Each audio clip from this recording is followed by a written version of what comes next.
My name is Gerry Patnode. I am from Gettysburg, Pennsylvania, and I am a writer of historical fiction, and cursed with the inevitable question, what if we change some things around? So I'm going to read for you my latest and first novel in this area called The Sterling Defense, and it's about a young lawyer who dared defend a black man in the age of the Civil War in the United States. So I'm going to take you a little bit in his journey and what he is facing.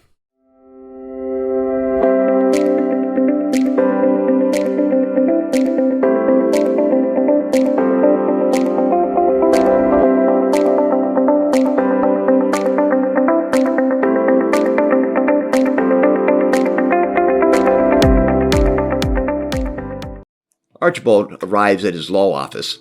Joshua Barton, his law partner and best friend since elementary school, meets him at the door. "Hear you had a bit of excitement over in your way this morning." "Boy, that news traveled fast," said Archibald. "Well, we happen to share the same paper boy," laughs Josh. "Kind of brutal, was it?" "You might say that.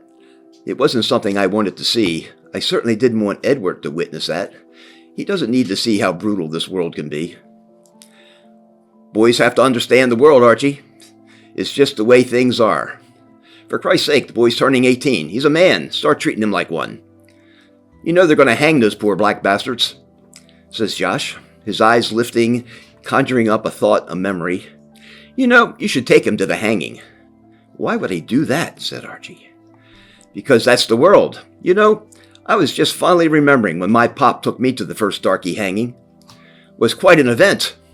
Organ grinder with a monkey, food vendors, lots of beer, root beer for the kids. Hell, I probably wasn't much more than 12 or 13. I seem to remember telling you about it at school." "Psh, I'm sure I blocked it out," said Archie. "And then remember old Mr. Webster. You remember him as a kid, don't you, Archie? He had that candy store over by the Lexington Market. He brought half his inventory to give the kids that day. It was almost as much fun as when we were stealing pies off of Mrs. Wilkinson's windowsill after she baked them. I seem to remember more about the woodshed trips after those trips," says Archie, with a bit of a chuckle. "I think I'll pass on the hanging if you don't mind," says Archie. "I don't think watching men die is entertainment." "Oh yeah, but they're just darkies," says Josh. The mere thought of watching men, black or white, dance at the end of a rope twist Archibald's gut. He takes a deep breath. "Why in the name of Jesus were they hauling Negroes through my street this early Monday morning?" Josh pours a cup of coffee. "Need some, Arch?" Archie shakes his head no. "Anyway," Josh continues, "I hear from the paper boy that they got those boys in last night and it's too late to take them into the jail. So they just took them over to the animal pens at the Lexington Market and we just kept them there until this morning. You know, come to think of it, we probably owe an apology to those pigs. Well, they certainly looked a sorry mess this morning," says Arch. "Well, black folk usually look that way before we hang them," says Josh with another barrel laugh. "Well, I hope to get a fair trial," said Archie. "Can't have things looking like we're some redneck lynching party." "Sure," says Josh, with a trace of sarcasm and a wink. At that point, Archibald contemplates telling him the truth, that one of those black men are his maid Elsie's son.